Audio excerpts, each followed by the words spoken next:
Hey guys, just wanted to remind you that I'm exceptionally tall.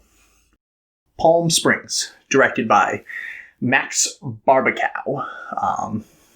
American sci-fi romance comedy film. You know, all those buzzwords. What do they mean? We'll talk about it. But here's a hint. Time loops. Anyway, this movie has Andy Samberg. It has Kristen Milioti. I always say that wrong. The fuck?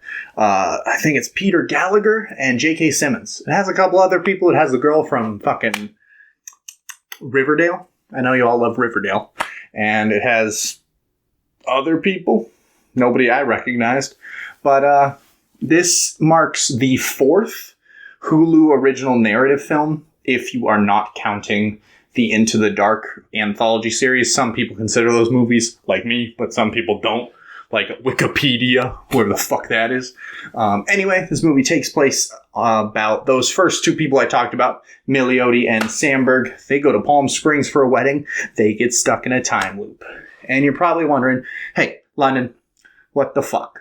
We have so many fucking time loop movies. We got Groundhog Day. We got a lot of other bad stuff. We got Happy Death Day. Happy Death Day to You. We got so much stuff. Is this any good? And I asked myself the same thing. When I first heard about this movie, I wasn't super excited because although I like the acting cast attached to it, Barbakow has never directed a feature film before, and the writer, Andy Ciara, never written a feature-length film before. So I was a little nervous, to say the least. I thought it was going to have some good heart, and I thought there were going to be some good jokes here and there, but ultimately I thought it was going to fail in trying to capture the essence of Groundhog Day or something like one of my favorite time loop movies, Time Crimes. Thankfully, Palm Springs surprised me quite a lot, and the script by Ciara is fantastic. I loved it. I thought the script was the best part of the film. I think that Milioti and Samberg do a lot to bring that script to life, but at the heart of it, that script is full of genuinely hilarious moments and really, really strong character development for both of those characters. I was a little worried about the romance angle. I just worry about films a lot, I guess. I was a little worried about romance in the movie. I thought it was going to feel a little forced, especially because imagining Samberg and Milioti together, I couldn't really see it. But the good news is it worked really, really well, and their chemistry is so much better than I thought possible. The supporting cast of the film, also exceptional, but special shout out to J.K. Simmons. The scenes with him are fantastic, and I would love to see him work with Samberg more. If my memory serves me correctly, the last movie he worked on Samberg with was the 2009 comedy film I Love You Man, starring Jason Segel and Paul Rudd, which is a fucking amazing movie, and you should watch if you haven't seen it. Anyway, that's 11 years ago.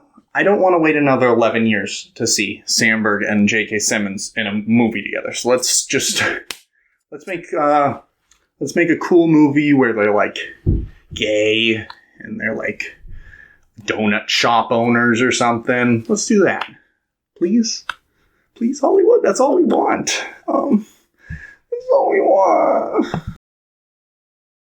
The big thing that helped this movie stand out is the inclusion of multiple people in that same time loop and how they evolve as people together.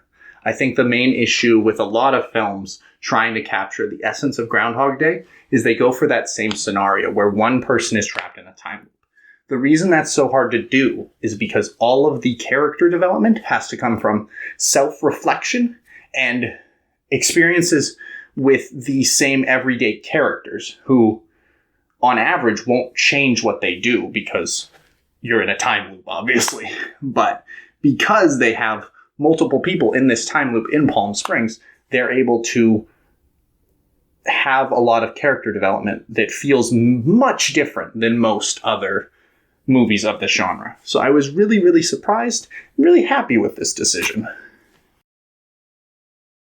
While Palm Springs does have some problems, like I wasn't the biggest fan of a lot of the shots of the film.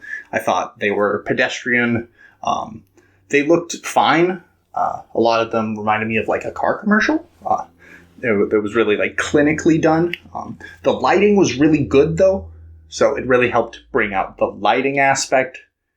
It's just unfortunate I didn't think any of the shots were very interesting. Also, I wasn't a big fan of the music score. It was all right, but I have forgotten everything in it now, so it wasn't that good. Those are my two big complaints, but even with those problems, I still think this movie is great and one of the best movies to come out of this year. I definitely recommend it.